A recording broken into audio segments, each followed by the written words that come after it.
और वही खबर बरेली से है, जहां बरेली में Republican party of India Athawale के प्रदेश उपाध्यक्ष नदीम इकबाल की ओर से भारतीय जनता पार्टी की 3 राज्यों में जीत पर एक प्रेस कॉन्फ्रेंस का आयोजन किया गया। नदीम इकबाल ने कहा कि मोदी के नेतृत्व में भारतीय जनता पार्टी आगे बढ़ रही है। इसके साथ ही देश की जनता प्रधानमंत्री मोदी की गारंटी को पसंद कर रही है।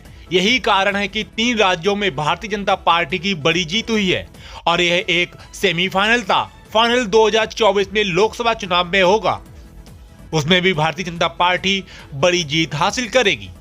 चलिए सुनते हैं क्या कहा नदीम इकबाल ने। आज प्रेस वार्ता का जो आयोजन करा है, इसके बारे में जरा विस्तार से जानकारी दीजिए। किन मुद्दों पे आप चर्चा करेंगे? Nadeem Iqbal, Republican party of India Athawale जो एनडीए में शामिल है। मैं प्रदेश उपाध्यक्ष और प्रदेश प्रभारी हूँ उत्तर प्रदेश का। सब प्रथम 3 राज्यों में जो महाजीत हुई है बीजेपी की, इसके लिए मैं रामदास अठावले की ओर से मोदी जी, अमित शाह और राष्ट्रीय अध्यक्ष जेपी नड्डा को इसके लिए हार्दिक शुभकामनाएं देता हूं। और आज माननीय योगी जी, मोदी जी और जेपी नड्डा, रामदास अठावले केंद्रीय राष्ट्रीय अध्यक्ष सामाजिक न्याय एवं अधिकारिता राज्य मंत्री भारत सरकार श्री रामदास अठावले ने यह साबित कर दिया कि आज हिंदुस्तान की सबसे बड़ी पार्टी के रूप में भारतीय जनता पार्टी हिंदू, मुस्लिम, सिख, ईसाई और जात पात से ऊपर उठकर विकास को सर्वोपरि मानकर काम कर रही है। इसीलिए हर वर्ग का वोट मैं मुस्लिम समाज के भाजपा को मिल रहा है।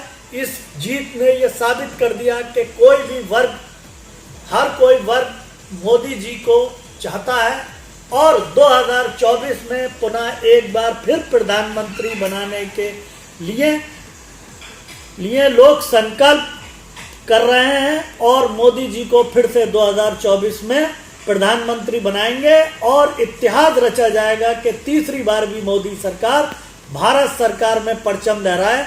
और मैं ये कहना चाहूँगा कि जो लोग ये कहते हैं कि राम राज का विरोध करें, मैं चाहता हूँ हिंदुस्तान में मोदी जी की, योगी जी की देखरेख में राम राज आए। किसी राम राज में ये नहीं कहा गया है कि हिंदू, मुस्लिम, सिख, ईसाई को मारो। राम राज से शांति और गीता के पाठ से ही शांति आ सकती है। और इसके साथ ही मोदी जी से मिलकर के मैं जो हूँ मैसेज डाल करके अपॉइंटमेंट लेकर के योगी से ये मांग करता हूँ माननीय मोदी जी से कि गीता और रामायण को राष्ट्रीय ग्रंथ घोषित करें। सारे हिंदुस्तान में आतंकवाद और उसका शांति का हाल है जो गीता रामायण पर चलेगा। अच्छा, जो जीत का सेहरा है, क्या मोदी जी के सर पे सेहरा बांधा जाएगा या वहां के मुख्यमंत्रियों की अपनी प्रयास की वजह से जीत हासिल हुई है?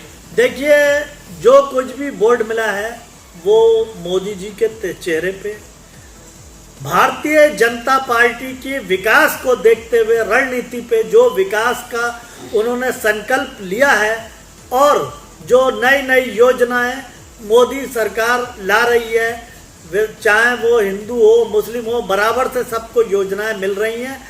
बेटियों के लिए, बहनों के लिए जो लाडली बहना योजना है।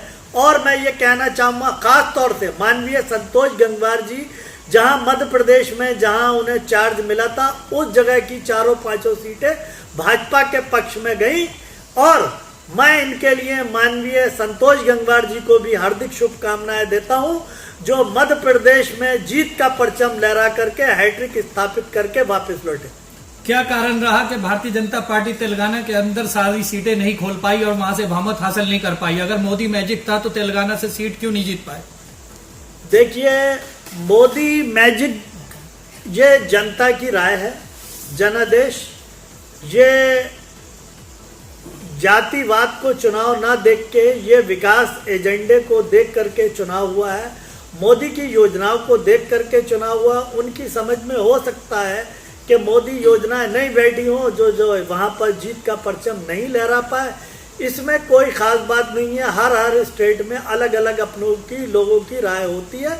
इसीलिए लोकसभा में जितना लोग मोदी को चाहते हैं, भगवान ईश्वर अल्लाह ने चाहा, और मैं प्रार्थना करता हूं कि तेलंगाना से लोकसभा सीटें जीत करके 2024 में